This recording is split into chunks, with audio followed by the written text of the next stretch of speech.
रजनीगंधा प्रेजेंट्स बिहार किसका, powered by नोवा शुद्ध देसी घी। यूं ही नहीं ताज ताज बन जाता है, शिल्पकारों का हुनर और चुनिंदा संगमरमर ताज को नायाब बनाते हैं। कुछ ऐसे ही चुनिंदा जगहों से बस खास ही चुनकर लाता हूँ।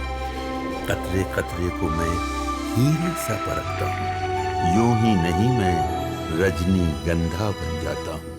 कांग्रेस नेता कन्हैया कुमार ने अभी बिहट गांव में मतदान किया है। मतदान के बाद हमारे साथ कन्हैया कुमार मौजूद, उनसे बात। मतदान किए हैं, क्या कहेंगे? मतदान किए हैं। बिहार में लोकतंत्र का महापर्व है। पहले चरण का मतदान आज पूरे बिहार में हो रहा है, कई जिलों में हो रहा है और हम ये महसूस कर पा रहे हैं कि लोग शांत जरूर हैं लेकिन उनके मन में गुस्सा है, सरकार के प्रति नाराजगी है और बिहार में बदलाव के लिए लोग वोट कर रहे हैं। गिरिराज सिंह ने बुर्के को लेकर कहा है, प्रधानमंत्री कट्टे की बात इस चुनाव में 2 दिनों से जोर शोर से उठाया जा रहा है कि तेजस्वी की सरकार आएगी तो कट्टे का राज होगा। अच्छा, ये तो अंग्रेजों की पुरानी साजिश रही है ना, फूट डालो राज करो। तो उसी से सीख करके जो है भाजपा के नेता भी जो है वो डिवाइड एंड रूल की तरह डाइवर्ट एंड रूल करते हैं। मंत्री जी को तो यह जवाब देना चाहिए ना, 20 साल में आपकी सरकार है तो कितनी लोगों को रोजगार मिला है, कितना जो है किसानों को फायदा पहुंचा है, कितनी नई यूनिवर्सिटी खुली है, कितना नया अस्पताल खुला है। विकास की बात करते हैं, सुशासन की बात करते हैं और जब चुनाव आता है तो जो है गृह मंत्री आकर के घुसपैठिए की बात बोलते हैं। तो चुनाव आयोग ने कहा है कि एसआईआर में एक भी बाहर का वोटर नहीं पाया गया है, ये चुनाव आयोग की रिपोर्ट में है।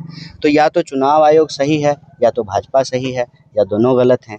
तो भाजपा के जो भी नेता हैं उनको जवाबदेही लेकर के ये जवाब देना चाहिए कि वो 20 साल से सरकार चला रहे हैं, बिहार के रोजी रोजगार के लिए, शिक्षा स्वास्थ्य के लिए, सड़क बिजली पानी के लिए, किसान नौजवान के लिए वो क्या काम किए हैं, महिला सुरक्षा के लिए क्या काम किए हैं, इसका जवाब उनको देना चाहिए। कल राहुल गांधी ने भी वोट चोरी को लेकर प्रेस कॉन्फ्रेंस करके किया, बीजेपी उसका हमलावर है कि सबूत नहीं दे पा रहे हैं, सिर्फ आरोप लगा रहे हैं लगातार। तीसरा प्रेस कॉन्फ्रेंस है।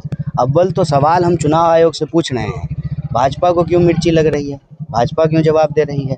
हम प्रश्न जो है आपसे पूछेंगे, जवाब जो है कोई और आपके बदले में देगा। हम चुनाव आयोग से सवाल पूछ रहे हैं, हम चाहते हैं कि चुनाव आयोग निष्पक्ष तरीके से काम करे और आरोप नहीं लगा रहे हैं, तथ्य के साथ कह रहे हैं। चुनाव आयोग का जो वोटर लिस्ट है उसी वोटर लिस्ट का अध्ययन करके कह रहे हैं। जिस वोटर लिस्ट का इलेक्ट्रॉनिक डेटा देने से चुनाव आयोग ने मना कर दिया, उसी वोटर लिस्ट का अध्ययन करके कह रहे हैं। कहते हैं कि सीसीटीवी का फुटेज नहीं दे सकते हैं, तो सीसीटीवी का फुटेज लिया क्यों जाता है जब दे ही नहीं सकते हैं। तो जो है पब्लिक का पैसा खर्च करके, टैक्स का पैसा खर्च करके, लाखों करोड़ों रुपया खर्च करके आप वीडियो लेते हैं, आपको देने में क्या आपत्ति है। कहते हैं ना, चोर की दाढ़ी में तिनका। तो हम आरोप नहीं लगा रहे हैं, दावे के साथ कह रहे हैं और जवाब चुनाव आयोग को देना चाहिए। भाजपा को तो इसमें कहने की कोई ज़रूरत नहीं है और यह हम सब के लिए, भाजपा के लिए भी, कांग्रेस के लिए भी, पूरे देश के लिए ज़रूरी है कि चुनाव आयोग जैसी संस्था के ऊपर कोई संदेह नहीं हो। अगर संदेह खड़ा हो रहा है तो इसका जवाब देना चुनाव आयोग की जिम्मेवारी है। और यह तो और आरोप साबित हो जाता है कि चुनाव आयोग जो है भाजपा के प्रकोष्ठ की तरह काम कर रहा है। क्यों जो है एक ही तरह की बात चुनाव आयोग भी बोल रही है और बीजेपी भी बोल रही है? क्या दोनों का मर्जर हो गया है? क्या चुनाव आयोग बीजेपी का प्रकोष्ठ बन गया है? बीजेपी को ये कौन सा अधिकार है? गृह मंत्री बिहार आते हैं और कहते हैं कि हम अगली बार 1 चरण में मतदान कराएंगे। आप कौन होते हैं ये तय करने वाले कि कितने चरण में मतदान होगा? या तो चुनाव आयोग तय करेगी। तो यही आरोप हम लोग लगा रहे हैं और तथ्य के साथ कह रहे हैं कि देश की तमाम संवैधानिक संस्थाओं को कब्जा किया जा रहा है।